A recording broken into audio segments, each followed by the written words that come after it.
بسم الله الرحمن الرحيم.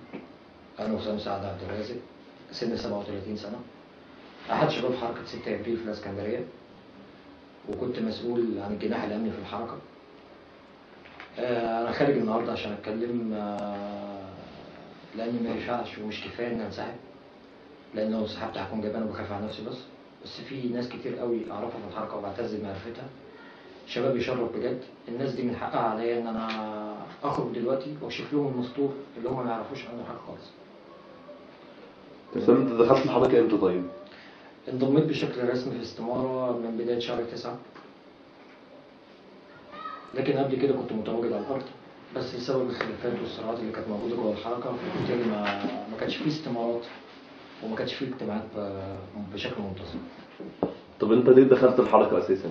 أولا عن تاريخ الحركة، أنا ليا نشاط من قبل الحركة، وتعرضت ل3 مرات اعتقال في عهد رئيس المخلوق، وعندي مشاكل كتير جدا مع الأمن بسبب نشاطي السياسي.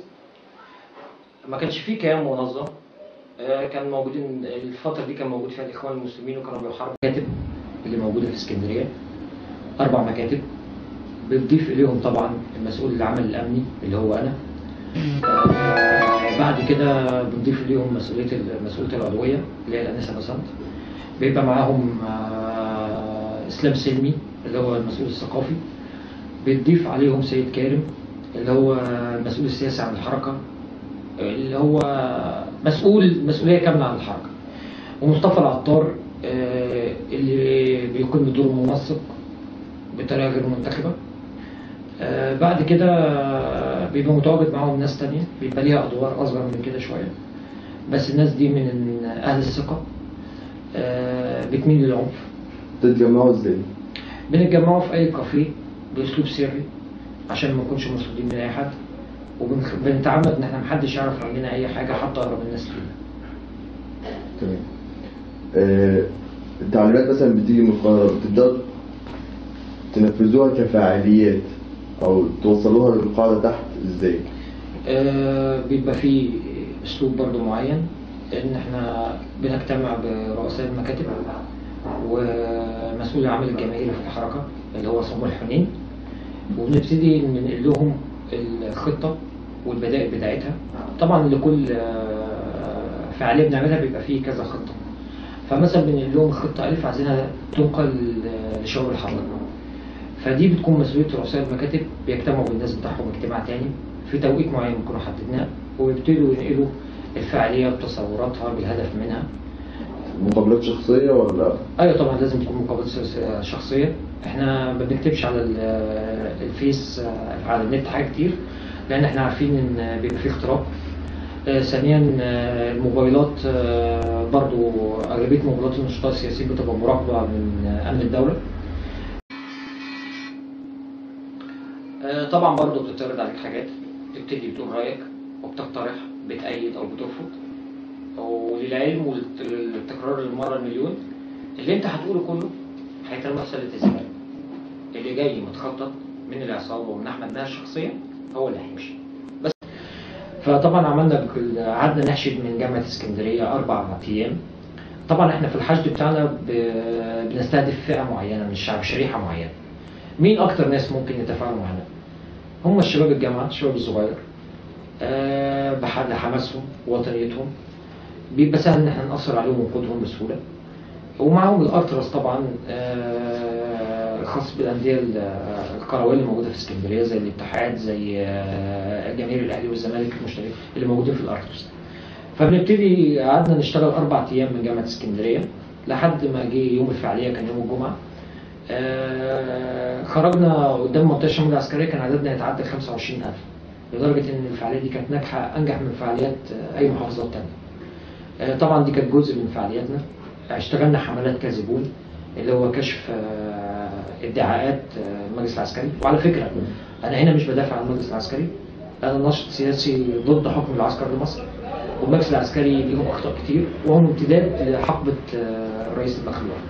لكن برضو بقول إن إحنا كشباب حركات ثوريين كنا بنفتعل معاهم مشاكل عشان نجرهم لصناعة الحدث، كنا بنستخدمهم وكنا بنراهن على غبائهم وفي ردهم القوي والمفرط والوحشي. بس ربنا سبحانه وتعالى كان يعني ويمكرون ويمكر الله، ربنا ما كانش رايد ان ده يحصل يعني. معنى كده ان في خطه ثانيه؟ ايوه، يعني انا هضرب مثال بسيط. في تحضير ليوم 25 اللي فات اللي احنا كنا بنسميه الموجة الثانية من الثورة، كان المقصود ان في 3 خطط، فيهم خطتين جايين الناس تعرفهم، وهما الخطة ألف والخطة ب. الخطة ألف مثلا كانت بتتكلم ان احنا هنتجمع في ميدان فيكتور عمانويل في سموحة اللي هو قريب من مديرية الأمن. هنعتصم هناك، هنقطع محاور، يعني من الآخر هنحاصر مديرية أمن اسكندرية. خلال الاعتصام ده لو فشل لأسباب كتيرة جدا، هو عدم اقتناع الناس بالفكرة، وجود احتكاك مع الأمن، عناصر مندسة، الناس اللي موجودة في وسطنا اللي احنا بنتضايق اللي احنا بنقول عليهم مواطنين الشرفاء. لو حصل الكلام ده كله بنبتدي نغير للخطة ب، وهي خطة بتكون غير مواقف حصلت تم فيها فعلا صناعة حدث. طيب أنا هحاول أختزل الموضوع في مثال حي. في أحداث المديرية، مديرية أمن اسكندرية، مديرية أمن اسكندرية، إحنا واخدين الناس ورايحين نعتصم في الميدان. طبعا الناس موجودة بأعداد كبيرة. في نفس التوقيت ده إحنا واخدين قرار إن إحنا هنصنع حدث إزاي؟ إن إحنا نجر الشرطة للمواجهة معانا، فبالتالي يسقط قتلى وجرحى. هو ده الحدث اللي إحنا مستنيينه عشان نفعل عليه ونشتغل عليه بعد كده. في أحداث المديرية دي كانت الناس بتبقى متواجدة، بس كنت متواجدة في الميدان عشان الجو في اسكندرية ساقع جدا، فالاعتصامات عندنا في اسكندرية دايما بيبقى مكتوب عليها الفشل. فكانت الناس بتروح بيوتها وقت متأخر، يعني ممكن توصل لغاية 12 واحدة الناس تبتدي تروح. كنا الساعة 2:30 بالليل بتيجي عربيتين بيرموا طوب عند البنزيمة. بنزيمة جنب موبينيل، البنزيمة اللي هي قبل المديرية. الطوب ده بيترمي في المكان ده. طبعا الشباب ما بيبقوش عارفين مين اللي رمى الطوب.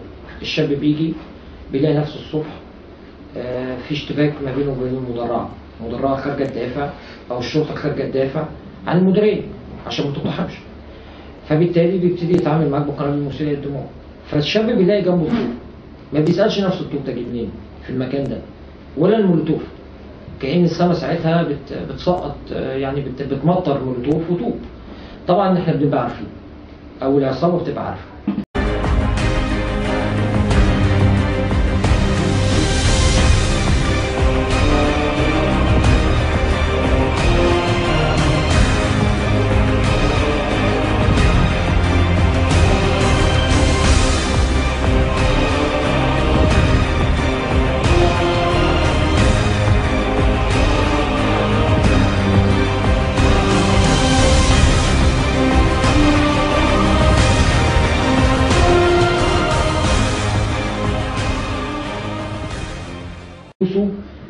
بتلعب في الأحداث دي دور كبير جدا، وفي ناس تانية.